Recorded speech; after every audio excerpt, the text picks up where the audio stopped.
Good morning everyone. कैसे हैं आप सभी। आज की जो हमारी क्लास है इसमें ईओआरओ का टेस्ट नंबर कितना होगा 15 रहेगा। ठीक है, इससे पहले हमने जो टेस्ट किए हैं अगर आपने अभी तक वो नहीं देखे हैं तो आप ज़रूर देख लेना। ठीक है, अब हम बात करें कि जो आज का हमारा टेस्ट है टेस्ट नंबर 15। आज के टेस्ट में हमारे क्या क्या रहेगा। आज के टेस्ट में हमारे राजस्थान जीके के कुछ क्वेश्चन जो काफ़ी इंपॉर्टेंट रहते हैं वो वाले। दूसरा इसमें आपके इंडियन पॉलिटी और आपके पार्ट बी और आज एक योजना करेंगे हम पूरी डिटेल के साथ। तो चलिए आज का हमारा टेस्ट है वो स्टार्ट करते हैं। आज के टेस्ट का जो फर्स्ट क्वेश्चन है वो है नगरपालिका अधिनियम 2009 की कौन सी धारा को स्वर्णिम धारा है वो कहा जाता है। तो स्वर्णिम धारा की बात करें तो धारा 69A, धारा 70 और धारा 23 या उपयुक्त सभी। तो आपका राइट आंसर हो जाएगा ऑप्शन ए, धारा 69A है उसे अपन गोल्डन सेक्शन बोला जाता है। अब हम देख लेते हैं कि धारा 69A है यानी 69 क्या है, इसमें क्या दिया हुआ है। जो आपके 69A है उसमें दिया गया है कि कुछ भूमियों से अधिकारों के समर्पण की स्वीकृति देना तथा पूर्ण स्वामित्व के पट्टा विलेख जारी करना। स्वामित्व के पट्टा विलेख जारी करना ये किस में दिया हुआ है, धारा 69A में दिया हुआ है। और इसमें यह बताया गया है कि किस प्रकार है वो पूर्ण स्वामित्व के पट्टा विलेख है वो दिए जाएंगे। जैसे मान लीजिए कोई व्यक्ति है, इसमें क्या कंडीशन होगी कि कोई व्यक्ति है जिसके पास नगरपालिका की अधिकारिता के भीतर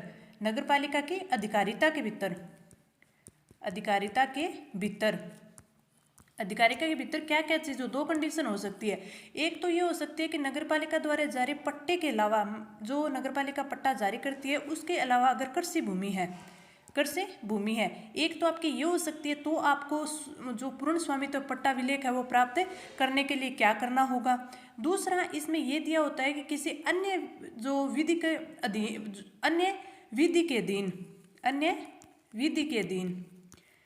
के अधीन है वो उस आदमी ने भूमि का जो पट्टा है वो ले रखा हो, विधि के अधीन है वो पट्टा ले रखा हो। तो इसकी दो कंडीशन बन सकती है। एक तो नगरपालिका द्वारा जारी जो पट्टा है उसके उस पट्टे के अलावा कृषि भूमि है उसके पास। दूसरी क्या कि उसने किसी अन्य विधि के द्वारा है वो पट्टा प्राप्त कर रखा है। तो इन दोनों ही कंडीशनों में उसे पूर्ण स्वामित्व का जो पट्टा विलेख है वो प्राप्त करने के लिए क्या करना पड़ेगा, उसे नगरपालिका के पक्ष में अपने अधिकारों का समर्पण करना पड़ेगा। समर्पण कर देगा। उसके बाद है नगरपालिका ऐसे अधिकारों को स्वीकार कर लेगी और जो पूर्ण स्वामित्व पट्टा है वो जारी कर देगी। तो आपके 69A में क्या दिया हुआ है, पूर्ण स्वामित्व पट्टा विलेख कैसे प्राप्त किया जाए, जिसमें दो कंडीशन होती है कि एक तो उस आदमी के पास उस व्यक्ति के पास है वो नगरपालिका द्वारा जारी पट्टा है उसके अलावा कृषि भूमि हो, और एक क्या हो सकता है कि उसने किसी अन्य विधि के द्वारा वो पट्टा प्राप्त कर रखा हो। तो ये दो कंडीशन हो सकती है। इस क्वेश्चन का आपका राइट आंसर ऑप्शन ए होगा। अब हम आगे बढ़ते हैं। हमारा अगला क्वेश्चन, भारत के कुल उपलब्ध स्थायी जल संसाधनों का कितना प्रतिशत है वो राजस्थान में उपलब्ध है। इसने पूछा है कि भारत के कंपैरिजन में हमें बताना है कि भारत के कुल उपलब्ध स्थायी जल संसाधनों का कितना प्रतिशत राजस्थान में है। 9.2%, 2.50%, 4.2% और 1.16%। तो आपका राइट आंसर हो जाएगा ऑप्शन डी, 1.16% है वो भारत के जल संसाधनों का राजस्थान में उपलब्ध है। तो राइट आंसर ऑप्शन डी। अब हम आगे बढ़ते हैं। हमारा नेक्स्ट क्वेश्चन है कि भारत के प्रधानमंत्रियों में से कौन अपने कार्यालय में संसद में कभी भी उपस्थित नहीं हुआ। ऐसा कौन से प्रधानमंत्री थे, अटल बिहारी वाजपेयी, वीपी सिंह, चंद्रशेखर और चौधरी चरण सिंह। तो आपका राइट आंसर हो जाएगा ऑप्शन डी, चौधरी चरण सिंह है वो कभी भी संसद में उपस्थित नहीं हुए थे, क्योंकि इनका कार्यकाल है वो बहुत ही कम रहा था, शायद 15 दिन के लगभग इनका कार्यकाल था। तो ये संसद में है वो उपस्थित नहीं हुए थे। तो आपका राइट आंसर ऑप्शन डी। आगे बढ़ते हैं। हमारा अगला क्वेश्चन है कि कोई नगरपालिका संपत्ति का अर्जन है वो किस प्रकार करेगी। तो कोई नगरपालिका है वो कोई भी संपत्ति है उसका अर्जन किस प्रकार करती है, करार द्वारा, विनिमय द्वारा, पट्टा एवं अनुदान द्वारा या फिर उपरोक्त सभी। तो आपकी संपत्ति का अर्जन है वो किस प्रकार करेगी। तो आपका राइट आंसर हो जाएगा ऑप्शन डी, उपरोक्त सभी। अब हम देख लेते हैं कि नगरपालिका की संपत्ति का अर्जन है वो किस धारा में दिया हुआ है, किस धारा में दिया हुआ है। तो नगर पालिका की संपत्ति का अर्जन है वो धारा 67 में दिया हुआ है। धारा 67 है, इसमें दिया गया है कि संपत्ति का अर्जन, संपत्ति अर्जित और धारण करने की नगरपालिका की शक्ति, धारण करने की नगरपालिका की शक्ति, ये किस में दी हुई है? धारा 67 में दी गई है। इसमें क्या दिया हुआ है कि इसमें दिया गया है कि जो नगरपालिका है वो कहाँ कहाँ है, वो जो ये संपत्ति है वो अर्जित कर सकती है। कहाँ कहाँ? एक तो नगरपालिका है अपनी सीमा के भीतर, सीमा के भीतर भी कोई संपत्ति है वो अर्जित कर सकती है, और सीमा के बाहर भी, दोनों जगह है ये संपत्ति है वो अर्जित कर सकती है। अगर आप ये पूछ ले कि किस किस प्रकार कर सकती है, या फिर ये पूछ ले कि कौन कौन सी संपत्ति, यानी क्या क्या ये जो है अर्जित कर सकती है, तो इसमें आपके संपत्ति, स्थावर और जंगम, ये दोनों प्रकार की संपत्ति है वो अर्जित कर सकती है आपकी नगरपालिका। अब ये पूछ ले, जो जैसे इस क्वेश्चन में पूछा हुआ है कि किस प्रकार करेगी, तो दान द्वारा कर सकती है, करार द्वारा कर सकती है, कर के हिसाब से कर सकती है, भी कोई कर लगा कर सकती है, या फिर कोई अनुदान द्वारा, विनिमय द्वारा, तो इन किसी भी प्रकार से है वो नगरपालिका संपत्ति अर्जित कर सकती है। तो इस क्वेश्चन का आपका राइट आंसर हो जाएगा ऑप्शन डी। अगर आपसे पूछ ले कि नगरपालिका की संपत्ति अर्जित करने की शक्ति है वो किस धारा में दी हुई है, तो 67 में दी हुई है। किस किस प्रकार से कर सकती है, क्या क्या कर सकती है, वो मैंने आपको सब बता दिया। अब हम आगे बढ़ते हैं। हमारा जो नेक्स्ट क्वेश्चन है कि भीनमाल जालोर में स्थापित 1400 वर्ष प्राचीन श्री नीलकंठ महादेव मंदिर का निर्माण है वो किसने करवाया था? कानड़देव ने, नागभट्ट प्रथम ने, भोज परमार ने और वत्सराज ने। तो आपका राइट आंसर हो जाएगा ऑप्शन बी, नागभट्ट प्रथम है, उन्होंने भीनमाल जालोर में, भीनमाल है जालोर में पड़ता है, वहाँ नीलकंठ महादेव मंदिर का निर्माण करवाया था। आगे बढ़ते हैं। हमारा जो नेक्स्ट क्वेश्चन है कि यदि भारत के प्रधानमंत्री संसद के उच्च सदन के सदस्य हैं तो वे अविश्वास प्रस्ताव की स्थिति में अपने पक्ष में वोट नहीं दे सकेंगे, वे निम्न सदन में बजट पर नहीं बोल सकेंगे, वे केवल उच्च सदन में ही वक्तव्य दे सकते हैं, उन्हें प्रधानमंत्री पद की शपथ ग्रहण करने के बाद 6 माह के अंदर निम्न सदन का सदस्य बनना पड़ेगा। तो इसमें इन्होंने पूछा है कि यदि भारत के प्रधानमंत्री संसद के उच्च सदन के सदस्य हैं तो वे अविश्वास प्रस्ताव की स्थिति में अपने पक्ष में वोट नहीं दे सकेंगे। ये बिल्कुल आपका सही है, तो आपका राइट आंसर हो जाएगा ऑप्शन ए। अब हम आगे बढ़ते हैं। हमारा नेक्स्ट क्वेश्चन है कि नगरपालिका सहकर्मों के निष्पादन के लिए सरकार द्वारा नियुक्त अधिकारियों के संदाय का भुगतान है वो किसके द्वारा किया जाता है?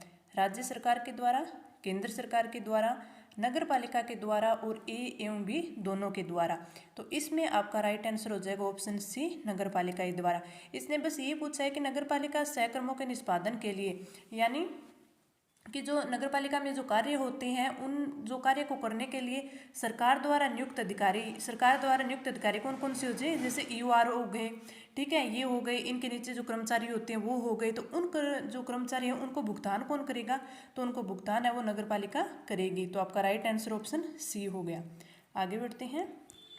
हमारा नेक्स्ट क्वेश्चन है कि महाराणा कुंभा द्वारा रचित 4 नाटकों में कीर्ति स्तंभ के अनुसार किस भाषा का प्रयोग किया गया है? यानी जो महाराणा कुंभा द्वारा 4 नाटक रचे गए थे उन नाटकों की जो भाषा है वो कीर्ति स्तंभ है, उस पर जो लेख लिखा हुआ है उसके अकॉर्डिंग कौन सी भाषा है? मारवाड़ी, मेवाड़ी, मालवीय और इनमें से कोई नहीं। तो आपका राइट आंसर हो जाएगा ऑप्शन बी, मेवाड़ी भाषा है। मेवाड़ी भाषा में जो 4 नाटक है वो लिखे गए थे। इसमें साफ साफ दे रखा है कि कीर्ति स्तंभ के अनुसार बताना है, यानी कीर्ति स्तंभ पे जो लेख लिखा हुआ है उसके अनुसार हमें बताना है। तो इसका राइट आंसर हो जाएगा ऑप्शन बी। आगे बढ़ते हैं। हमारा अगला क्वेश्चन है कि निम्नलिखित में से कौन एक से अधिक बार प्रधानमंत्री नियुक्त हुए हैं? जवाहरलाल नेहरू, इंदिरा गांधी, गुलजारीलाल नंदा, अटल बिहारी वाजपेयी। तो हमें इन चारों में से बताना है कि कौन से जो प्रधानमंत्री है वो एक से अधिक बार प्रधानमंत्री नियुक्त हो चुके हैं। तो इनमें से जवाहरलाल नेहरू, इंदिरा गांधी, गुलजारीलाल नंदा और अटल बिहारी वाजपेयी चारों के चारों हैं वो एक से अधिक बार है वो प्रधानमंत्री रह चुके हैं। तो आपका राइट आंसर ऑप्शन डी हो जाएगा। आगे बढ़ते हैं। हमारा अगला क्वेश्चन है कि अगर कोई व्यक्ति नगरपालिका एक्ट 2009 का उल्लंघन कर ले तथा सरकारी जमीन पर कब्जा कर ले तो ऐसे व्यक्ति पर किस अधिनियम के तहत कार्यवाही होगी? कौन से अधिनियम के तहत होगी? राजस्थान भू राजस्व अधिनियम 1956, राजस्थान लोक परिसर अधिनियम 1964, राजस्थान नगरपालिका अधिनियम और इनमें से कोई नहीं। तो आपका राइट आंसर हो जाएगा ऑप्शन बी, राजस्थान लोक परिसर अधिनियम 1964 है, उसके तहत है वो कार्यवाही की जाएगी। तो राइट आंसर ऑप्शन बी। आगे बढ़ते हैं। हमारा अगला क्वेश्चन है कि पावड़ा परियोजना है वो किन 2 जिलों में क्रियान्वित की गई है। अब इसमें पावड़ा योजना पूछा है तो हमें ऑप्शन में से बताना है। आप एक चीज़ याद रखिएगा कि आपके जो ज्योग्राफी में आपसे एक क्वेश्चन तो इनमें से आता ही है कि आपको जो बहुउद्देशीय परियोजनाएं हैं वो पूछ ली जाती है। ठीक है, तो वो परियोजनाएं आपको एक बार है वो अच्छे से याद कर लेने, क्योंकि उसमें मिलान करने वाले क्वेश्चन है वो काफ़ी बार पूछ लिए जाते हैं। ठीक है, तो वो आप अच्छे से एक बार आप जब भी रिवीजन करें तो उसे अच्छे से पढ़ लीजिएगा। एक आप ये भी चीज़ ध्यान रखिएगा, जैसे मैंने आपको इंडियन पॉलिटी में कई जो टॉपिक है वो करवा दिए हैं। जैसे मैंने आपको मौलिक अधिकार, मौलिक कर्तव्य, नीति निर्देशक, राष्ट्रपति, ये 4 टॉपिक करवा दिए। ठीक है, तो अब आप क्वेश्चन कर लिए हैं आपने, अब आप रिवीजन करें, क्योंकि अब तक आपने सभी ने अपना जो सिलेबस है वो कई बार कवर कर लिया होगा। अब आप रिवीजन कर रहे हैं, तो जैसे आपने टेस्ट कर लिया और उन टेस्ट के अंदर है वो क्वेश्चन कर लिए, तो अब आप रिवीजन करें। तो उन रिवीजन में उन क्वेश्चंस हैं उनके आंसर जब पढ़ें, जैसे आप अपन कोई टॉपिक है वो पढ़ रहे हैं, तो इस टॉपिक में मान लीजिए कि हम मौलिक कर्तव्य पढ़ रहे हैं और उसमें वो कर्तव्य हमने पढ़े, तो हमें एक बार वो माइंड में आना चाहिए कि हमने क्वेश्चन में है वो क्वेश्चन फॉर्मेशन इसकी किस प्रकार हो सकती है, कि हाँ हमने क्लास में है वो इस प्रकार का क्वेश्चन देखा था और ये क्वेश्चन वो हमने पढ़ लिया। तो इस प्रकार हमें उस चीज़ पर ज़्यादा फोकस आएगा, हमें ध्यान पड़ जाएगा कि हाँ ये क्वेश्चन है वो इस प्रकार बन सकता है। तो जब भी आप रिविजन करें तो इस चीज़ का अच्छे से ध्यान रखें। अब इस क्वेश्चन की बात करें कि पावड़ा परियोजना किन 2 जिलों में क्रियान्वित की गई है। अजमेर एवं अलवर, अलवर एवं जयपुर, चित्तौड़गढ़ एवं अजमेर और अलवर और चित्तौड़गढ़। तो आपकी पावड़ा परियोजना है वो अलवर और चित्तौड़गढ़ में क्रियान्वित की गई है। तो राइट आंसर ऑप्शन डी। आगे बढ़ते हैं। हमारा अगला क्वेश्चन, भारत का प्रधानमंत्री बनने के लिए न्यूनतम आयु कितनी होनी चाहिए। न्यूनतम आयु कितनी होनी चाहिए, 21 वर्ष, 25 वर्ष, 30 वर्ष और 35 वर्ष। तो आपका राइट आंसर कौन सा हो जाएगा, ऑप्शन बी, 25 वर्ष से कम आयु नहीं होनी चाहिए। यानी 25 वर्ष की आयु के बाद है आप प्रधानमंत्री का चुनाव लड़ सकते हैं, यानी आप प्रधानमंत्री बन सकते हैं। तो आपका राइट आंसर हो जाएगा ऑप्शन बी। अब इसी से रिलेट करके आप ये भी पढ़ सकते हैं, आपका नगर पालिका, क्योंकि आपके पार्ट बी अगर आप पढ़ें तो नगर पालिका सदस्य होता है, तो उसके लिए कितनी आयु है वो न्यूनतम होनी चाहिए। तो उसके लिए है वो आपके 21 वर्ष से कम आयु का नहीं होना चाहिए, यानी 21 वर्ष है वो न्यूनतम आयु होनी चाहिए। अगर ये पूछ ले कि जो नगर पालिका में है जो आपका वोट देने के लिए कितनी होनी चाहिए, तो इसमें आपके 18 वर्ष होनी चाहिए, इसमें आपके 18 वर्ष होनी चाहिए। और आपसे इन क्वेश्चंस में नगर पालिका सदस्य के लिए पूछ ले, कुछ स्थानों पर विशेष निर्वाचन की योग्यता भी दी हुई है, तो उसमें है वो कितनी होनी चाहिए, उसमें आपकी जो आयु है वो होनी चाहिए 21 वर्ष से 35 वर्ष। तो ये क्वेश्चन काफ़ी इंपॉर्टेंट बनता है, क्योंकि जो ये वाली विशेष योग्यता है ये आपकी धारा 21 से कै में दी हुई है, धारा 21 से कै में दी हुई है। तो ये आपके लिए इम्पोर्टेंट है क्योंकि अलग से दी हुई है। तो आपको ये याद जरूर रखनी चाहिए कि जो विशेष योग्यता है, निर्वाचन के लिए विशेष योग्यता है, वो किस में दी गई है, धारा 21 कै में दी गई है। कितनी दी गई है, 21 वर्ष से 35 वर्ष दी गई है। ठीक है, ये आप थोड़ा अच्छे से याद रखें। अब हम आगे बढ़ते हैं। हमारा अगला क्वेश्चन है कि नगरपालिका अधिनियम 2009 की कौन सी धारा राज्य वित्त आयोग से संबंध रखती है। धारा 25, धारा 17, धारा 76 और धारा 69। तो आपकी धारा 25 है, इसमें तो आपके मतदान का अधिकार दिया हुआ है। धारा 25 में क्या दिया हुआ है, मतदान का अधिकार, यानी जो निर्वाचक नामावली है उसमें अगर आपका नाम है तो आप मत देने के अधिकार रखते हैं। तो मतदान का अधिकार है वो किस में है, धारा 25 में है।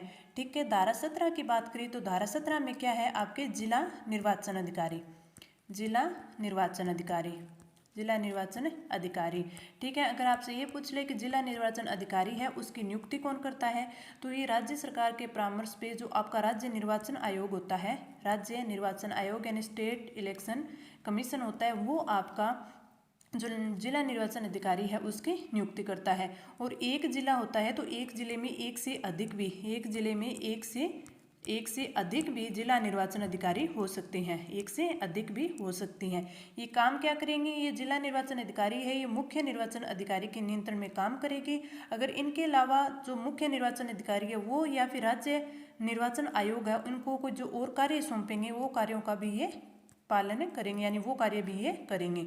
तो धारा 17 में क्या है, जिला निर्वाचन अधिकारी। धारा 25 में मतदान का अधिकार। धारा 76 की बात करें तो इसमें है वो आपका क्या दिया हुआ है, राज्य वित्त आयोग दिया गया है। तो आपका राइट आंसर हो जाएगा ऑप्शन सी, धारा 76 में है राज्य वित्त आयोग दिया हुआ है। आप थोड़ा ये भी ध्यान रखिए कि जो आपका अध्याय 5 है, अध्याय 5 है वो किससे संबंधित है, आपके वित्त और निधि, नगर पालिका के वित्त एवं निधि से संबंधित है। वित्त एवं निधि से संबंधित है। तो आप ये भी याद रखें कि अध्याय की कौन सा, 5 नंबर, अध्याय कौन सा, 5 नंबर। और इसमें अगर धाराओं की बात करें तो धाराएं कितनी आ जाएगी, 76 से 89A तक, 89A तक। तो इस क्वेश्चन का आपका राइट आंसर ऑप्शन सी हो जाएगा।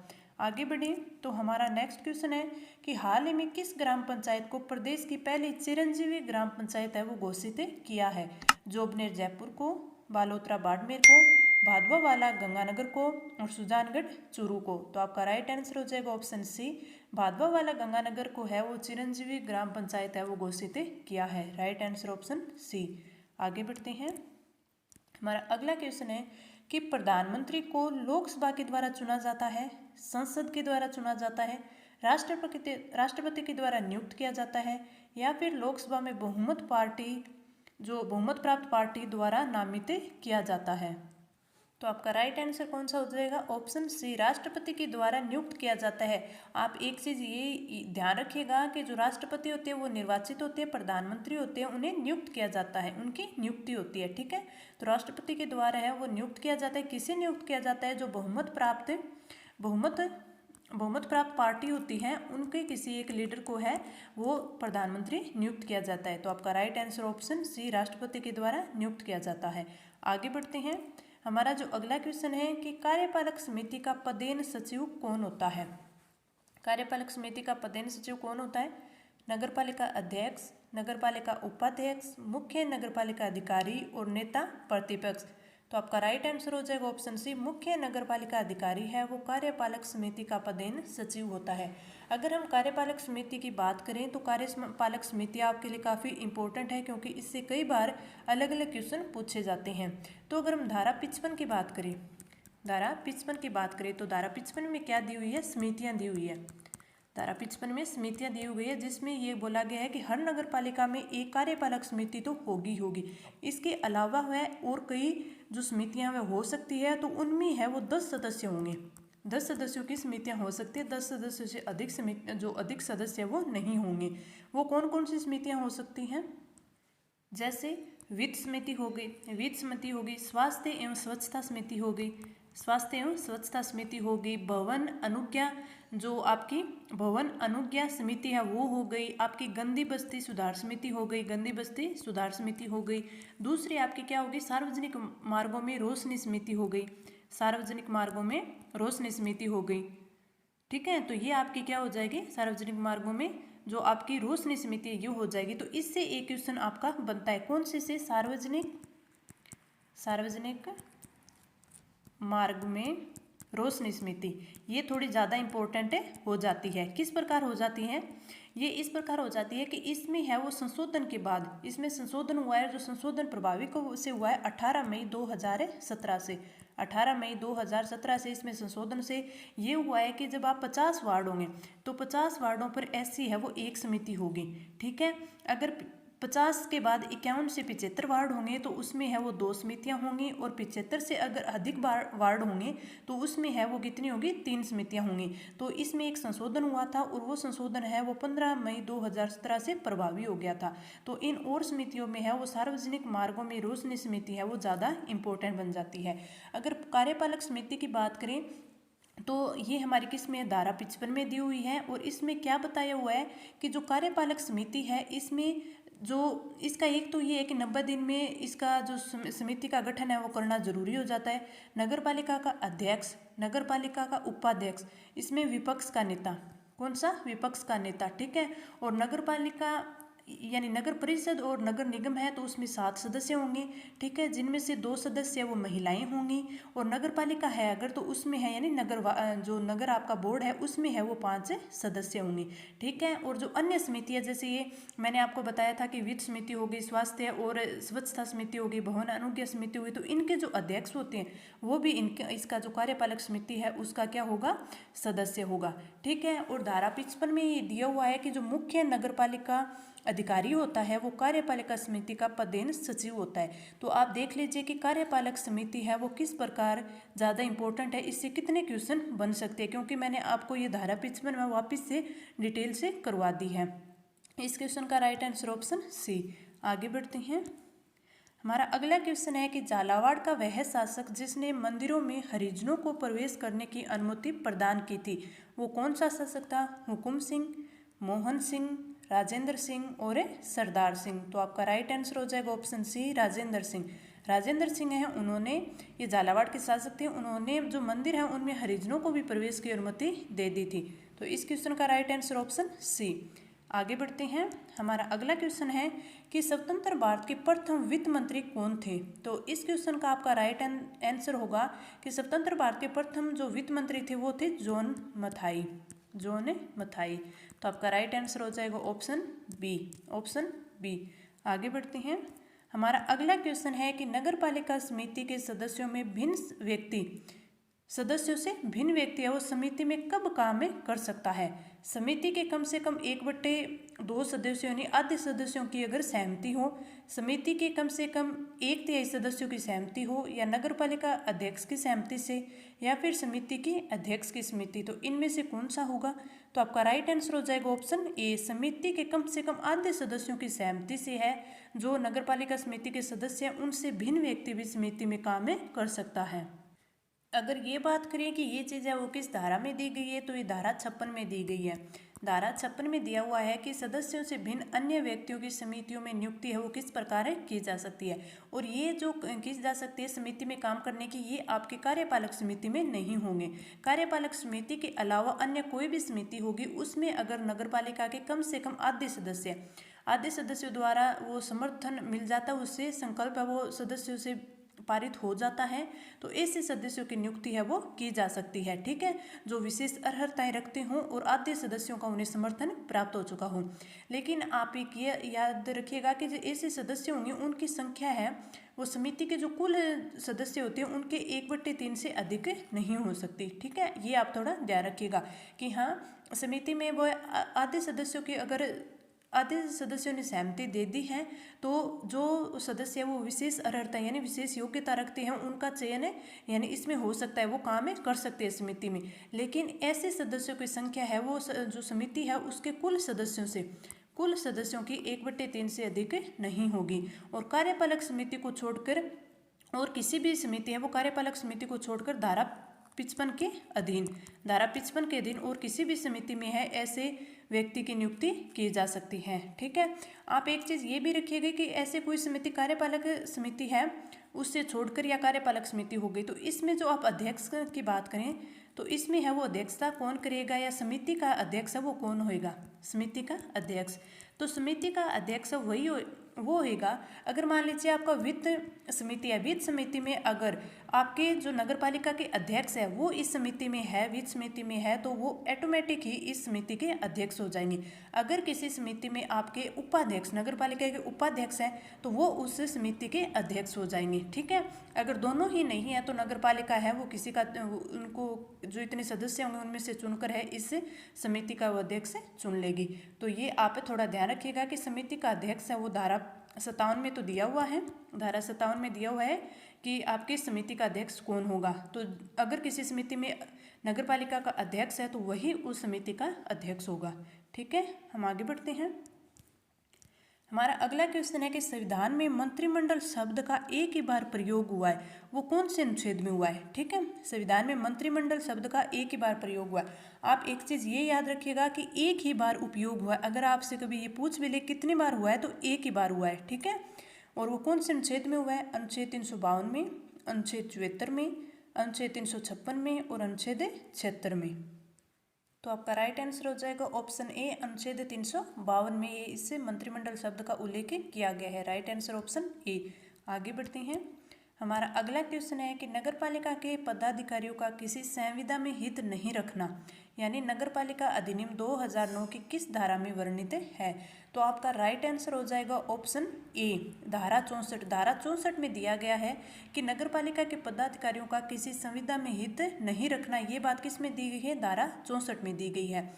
एक तो नगरपालिका के कोई भी पदाधिकारी यानी कोई भी अधिकारी या कर्मचारी, अधिकारी या कर्मचारी कोई भी हो, कर्मचारी कोई भी हो तो वो संविदा में हित नहीं रखेंगे, ना तो वो प्रत्यक्ष रूप से रखेंगे ना ही वो अप्रत्यक्ष रूप से रखेंगे, अप्रत्यक्ष रूप से रखेंगे। अगर वो रखते हैं तो उन पे पेनल्टी होएगी, ठीक है, तो वो इन पे जुर्माना होएगा। और ये जुर्माने की बात करें तो ये किसमें, धारा 65 में दिया हुआ है। धारा 65 में दिया हुआ है कि अगर कोई नगरपालिका का अधिकारी या कर्मचारी या कोई और व्यक्ति हो तो उसे पेनल्टी लगेगी। किस प्रकार लगेगी, अगर मान लीजिए कोई सदस्य है वो प्रत्यक्ष या अप्रत्यक्ष है वो हित की भागीदारी करता है तो उस पे धारा 24 के अनुसार वो पेनल्टी लगेगी। कितनी लगेगी कि उसे 500 रुपये का जुर्माना लगेगा, ठीक है, उसे 5,000 रुपये का जुर्माना लगेगा, ठीक है। अगर वो अधिकारी है या फिर कोई और कर्मचारी है, अधिकारी या कर्मचारी है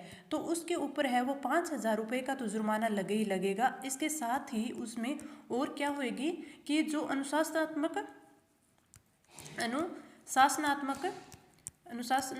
कार्यवाही भी उस पर होएगी, ठीक है। तो अगर सदस्य होगा तो उस पर धारा 24 के अनुसार 5,000 रुपये का है वो जुर्माना लगेगा। अगर वो कोई अधिकारी या कर्मचारी है तो उसके उस पर है वो 5,000 रुपये के साथ साथ है वो कार्यवाही भी होगी, ठीक है। ये किस में दिया हुआ है, धारा 65 में दिया हुआ है। और वो कोई भी हित में है वो भाग नहीं लेगा, भागीदार नहीं होगा, ये किस में दिया हुआ है, धारा 64 में दिया हुआ है। तो आपके लिए धारा 64 और 65 दोनों काफ़ी इंपॉर्टेंट बनती है। तो इस क्वेश्चन का राइट आंसर ऑप्शन ए हो जाएगा। आगे बढ़ते हैं। हमारा अगला क्वेश्चन है कि मंत्रिपरिषद के विरुद्ध अविश्वास प्रस्ताव लाने के लिए लोकसभा के सदस्यों की संख्या कितनी होनी चाहिए। इसमें पूछा है कि लोकसभा सदस्यों की संख्या है वो कितनी होनी चाहिए, 30, 40, 50 या 60। तो आपका राइट आंसर हो जाएगा ऑप्शन सी, 50 है वो लोकसभा के सदस्यों की संख्या होनी चाहिए। तो राइट आंसर ऑप्शन सी। आगे बढ़ते हैं। हमारा अगला क्वेश्चन है कि इंदिरा गांधी शहरी क्रेडिट कार्ड योजना का शुभारंभ है वो कब हुआ था।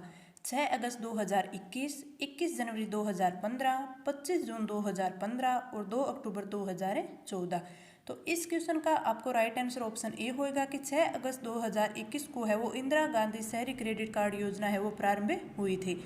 अब आप इन तीनों को देखिए, इन तीनों को देखते ही आपको मैंने जो आपको 3 योजनाएं करवाई हैं वो याद आएगी, ठीक है। तो आपको ये पीछे की योजनाएं हैं भी थोड़ी रिकॉल करते रहना है ताकि आपको वो है वो याद रहे। अब हम अगर इंदिरा गांधी शहरी क्रेडिट योजना है उसको पूरा डिटेल से देखते हैं। इससे पहले हम ये देख लेते हैं कि ये 3 योजनाएं हैं वो कौन कौन सी है। तो आपकी हृदय योजना है, हृदय योजना का शुभारंभ है वो हुआ था 21 जनवरी 2015 तक। अगर इसकी अवधि की बात कर ले कि इसकी अवधि है वो कितनी थी, तो इसकी अवधि 31 मार्च 2019 तक थी, 31 मार्च 2019 तक थी। 25 जून 2015 की बात करें तो ये आपकी अमृत योजना है, ये आपकी अमृत योजना है। मैंने आपको एक और बताया था कि अमृत मिशन योजना 2.01 उसकी मैंने कब बताई थी, उसका शुभारंभ मैंने आपको बताया था 1 अक्टूबर 2021, 1 अक्टूबर 2021। 2 अक्टूबर 2014 की बात करें तो ये आपका स्वच्छ भारत मिशन, ये आपका कौन सा है, स्वच्छ भारत मिशन जो कि शहरी क्षेत्र का है, शहरी क्षेत्र का मिशन, शहरी क्षेत्र का, ठीक है। तो आपको ये सारी की सारी 21 जनवरी 2015 हृदय योजना, 25 जून 2015 अमृत योजना और 2 अक्टूबर 2014 स्वच्छ मिशन शहरी योजना, ठीक है, ये था। अब हम इंदिरा गांधी शहरी क्रेडिट योजना की बात कर लेते हैं। तो इसका जो आपका प्रारंभ है ये कब हुआ था, इसका प्रारंभ ये हुआ था 6 अगस्त 2021। अगर आपसे ये पूछ ले कि ये किस बजट में इसकी घोषणा हुई थी, तो आपके बजट 2021-22 में इसकी घोषणा की गई थी, ठीक है। अगर इसका आपसे उद्देश्य पूछ ले कि इसका उद्देश्य क्या है, तो शहरी क्षेत्रों के ज़रूरतमंद युवाओं को, जरूरतमंद युवाओं को स्वरोजगार हेतु ऋण उपलब्ध करवाना, युवाओं को स्वरोजगार हेतु ऋण उपलब्ध करवाना, ऋण उपलब्ध करवाना। ठीक है, ये इसका उद्देश्य था। अगर इसमें पूछ ले कि ऋण की राशि है वो कितनी दी जाए, ऋण की राशि कितनी थी, राशि वो कितनी थी, तो वो थी 50,000 रुपये। यही आपसे पूछा जाता है लगभग कि इसका प्रारंभ कब हुआ था, इसका उद्देश्य क्या है, ऋण की राशि कितनी थी, 50,000 थी। ठीक है, और ये जो आपका ऋण है ये पूर्ण रूप से ब्याज मुक्त था, पूर्ण रूप से ब्याज मुक्त है वो ऋण था, इसमें कोई भी ब्याज है वो नहीं। इसमें ऋण हेतु किसी भी प्रकार की गारंटी की भी आवश्यकता नहीं थी। इसमें एक तो ये चीज़ थी कि ब्याज मुक्त ऋण था और न ही गारंटी की जरूरत थी, इसमें गारंटी की भी जरूरत नहीं थी। तो इसमें आपको याद क्या क्या करना है कि प्रारंभ 6 अगस्त 2021 को हुआ, इसकी घोषणा है वो बजट 2021-22 में हुई। इसका उद्देश्य था कि जो शहरों के जो बेरोजगार युवा हैं उनको स्वरोजगार हेतु ऋण उपलब्ध करवाना था। अगर आपसे ऋण की राशि पूछ ले तो कितनी थी, 50,000 रुपये थी। और इसमें दो थी कि एक तो इसमें जो आपको ऋण है वो ब्याज मुक्त दिया जाएगा। ठीक है, इसमें कोई भी किसी प्रकार का ब्याज नहीं लगेगा, ना ही इसके अंदर है वो कोई भी चीज़ है वो गारंटी में ली जाएगी। ठीक है, अब आगे बात करिए इसमें, तो इसमें है वो 5 लाख युवाओं को, 5 लाख युवाओं को है वो ये ऋण है वो उपलब्ध करवाया जाना है, उपलब्ध करवाया जाएगा। ठीक है, ये बात इसमें बोली गई थी, 5 लाख जो लाभार्थी थे युवाओं को। ठीक है, इसमें एक चीज़ ये थी कि इसमें पहले पाओ पहले आओ वाला काम था, पहले आओ पहले पाओ, पहले आओ पहले पाओ था। जो पहले 5 लाख लाभार्थी होंगे उन्हें ही पहले आओ पहले पाओ, उन्हें ही ये ऋण है वो उपलब्ध करवाया जाएगा। ठीक है, अगर इसमें आगे हम और क्या याद कर सकते हैं कि इसमें जो लाभार्थी हैं उनको कितने टाइम के अंदर है ये ऋण है वापस देना था, तो 12 महीने यानी 1 साल के अंदर अंदर है ये ऋण है वो वापस करना था, ऋण वापस करना था। ठीक है, तो इसमें अगर समय अवधि पूछ ले तो आपको 12 माह हो जाएगी। अगर आपको पूछ ले कि इस योजना का जो नोडल अधिकारी कौन था, नोडल अधिकारी, तो नोडल अधिकारी की बात करें तो वो कौन था, जिला कलेक्टर था, जिला कलेक्टर। नोडल अधिकारी की बात करें वो जिला कलेक्टर था। अगर आपसे ये पूछ ले कि जो ये लाभार्थी थे उनका सत्यापन है वो किसे करना था, तो सत्यापन है वो आपके उपखंड अधिकारी यानी एसडीओ को करना था। सत्यापन कौन करेगा, एसडीओ करेगा। नोडल अधिकारी कौन होगा, जिला कलेक्टर होगा। लाभार्थी को ऋण है वो वापस कब तक करना होगा, 12 माह के अंदर अंदर करना होगा। अब आगे इसमें आपसे और क्या पूछा जा सकता है, आपसे ये पूछा जा सकता है कि इसमें आयु सीमा कितनी निर्धारित की गई थी, तो आयु है इसमें 18 से 40 वर्ष है वो निर्धारित की गई थी। ठीक है, इसमें ये भी कहा गया था कि ऋण जारी करने का समय आपको कितना है कि 25 दिन के अंदर अंदर है वो आपका ऋण है वो आपको जारी कर दिया जाएगा, यानी 25 दिन में है वो ऋण दे दिया जाएगा। ठीक है, इसमें ये भी बताया गया था कितने कितने दिन में क्या क्या काम होगा। जैसे 15 दिन है, 15 दिन में तो जो आपका एसडीओ है यानी उपखंड अधिकारी है वो जांच करेगा, उपखंड अधिकारी है वो जांच करेगा। ठीक है, सॉरी नोडल अधिकारी, उपखंड अधिकारी नहीं नोडल अधिकारी, यानी 15 दिन में तो है वो नोडल अधिकारी जांच करेगा। और अगर 7 दिवस है, 7 दिवस, इस दिवस में है जो आपकी ऋणदाता संस्था होगी वो जांच करेगी। ठीक है, तो इसमें क्या है कि 15 दिन के अंदर अंदर तो है वो नोडल अधिकारी जांच कर लेगा और 7 दिन के अंदर अंदर है वो ऋणदाता है जो संस्था है वो जांच कर लेगी और 3 दिन के अंदर अंदर है वो क्रेडिट कार्ड की डिलीवरी हो जाएगी। ठीक है, क्रेडिट कार्ड की डिलीवरी हो जाएगी। तो ये आपके 25 दिन में है वो आपको ऋण है वो उपलब्ध हो जाएगा।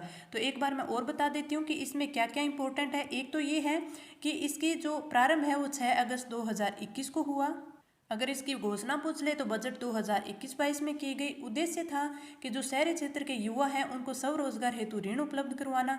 ऋण की राशि पूछ ले आपसे 50,000 रुपये। एक ये कि इससे जो 50,000 रुपये ऋण दिया जाएगा इसमें ना तो आपको ब्याज लगेगा और ना ही इसमें आपको कोई भी चीज़ की गारंटी देने की आवश्यकता है।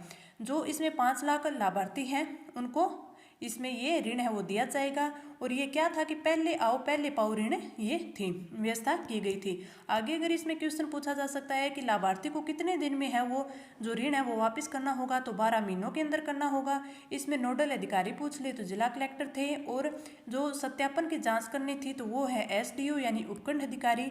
इसमें पूछ ले कि आयु है वो 18 से 40 दिन थी।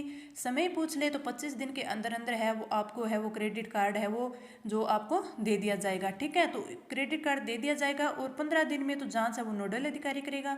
7 दिन के लिए है वो ऋणदाता संस्था है वो जांच करेगी और 3 दिन के अंदर है वो आपके क्रेडिट कार्ड डिलीवरी कर दी जाएगी।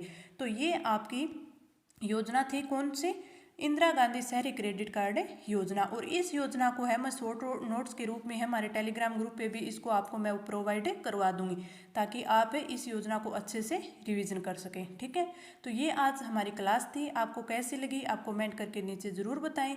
अगर आपने अभी तक हमारे चैनल को है वो सब्सक्राइब नहीं कर रखा है तो इसे सब्सक्राइब ज़रूर कर लें। तो इस वीडियो में इतना ही, मिलते हैं अगली क्लास में। धन्यवाद।